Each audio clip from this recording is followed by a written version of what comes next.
प्यारे बच्चों, आज हम सब पढ़ने वाले हैं आपकी हिंदी व्याकरण का पाठ 1 भाषा। तो चलिए पढ़ते हैं और समझते हैं भाषा क्या होती है। देखिए यहाँ क्या हो रहा है, ये लोग क्या बातचीत कर रहे हैं।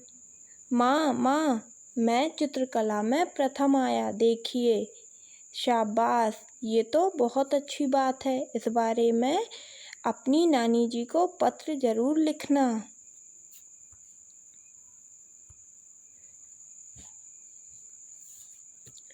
यहाँ बच्चे ने बोला जरूर माँ। बच्चों, यहाँ माँ और बेटे ने बोलकर अपने मन की बात समझाई और सुनकर एक दूसरे के मन की बात समझी। हम सभी आपस में बातचीत करते हैं।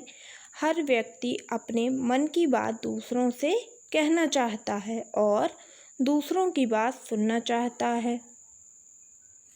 देखिए बच्चों, अब यह लड़का पत्र लिखकर अपने मन की बात प्रकट कर रहा है और उसकी नानी पत्र पढ़कर लड़के के मन की बात जान रही है। यानी कि हम बोलकर या लिखकर अपने मन की बात दूसरों तक पहुंचाते हैं और सुनकर या पढ़कर दूसरों के मन की बात समझ पाते हैं। जैसे कि मैं बोलकर आपको बात समझा रही हूँ और आप सुनकर उसे समझ रहे हैं।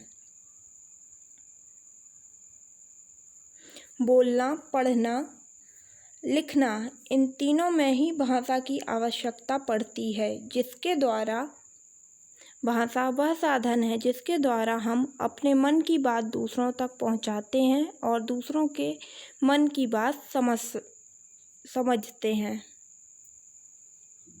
अब तो आप जान गए ना कि भाषा किसे कहते हैं। बच्चों, जानवर भी आवाज़ करते हैं और अपने मन की बात प्रकट करते हैं, लेकिन उसे भाषा नहीं कहते। भाषा सिर्फ मनुष्य बोलते हैं। अब हम जानेंगे व्याकरण क्या है।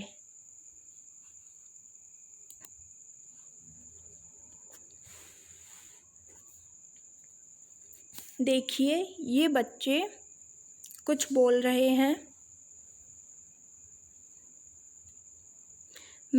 मेरा बहन अच्छा है, हम आइसक्रीम खाऊंगा। बोल रहे हैं। कुछ भी समझ में आ रहा है आपको? नहीं।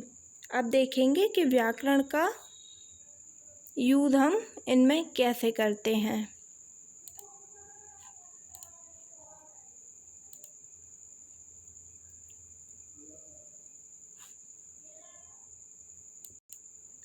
मेरी बहन अच्छी है, मैं आइसक्रीम खाऊंगा। ये हमने किससे सही किया? व्याकरण से। मतलब व्याकरण द्वारा हम भाषा को सही रूप में बोलना, पढ़ना और लिखना सीखते हैं। तो अभी आप सब लोग समझ गए कि भाषा क्या होती है और व्याकरण क्या होता है। भाषा जिसके द्वारा हम अपनी बात दूसरों तक पहुंचा सकते हैं और दूसरों के मन की बात समझ सकते हैं। और व्याकरण वह है जो हमें भाषा को सही बोलना, लिखना और पढ़ना सिखाता है।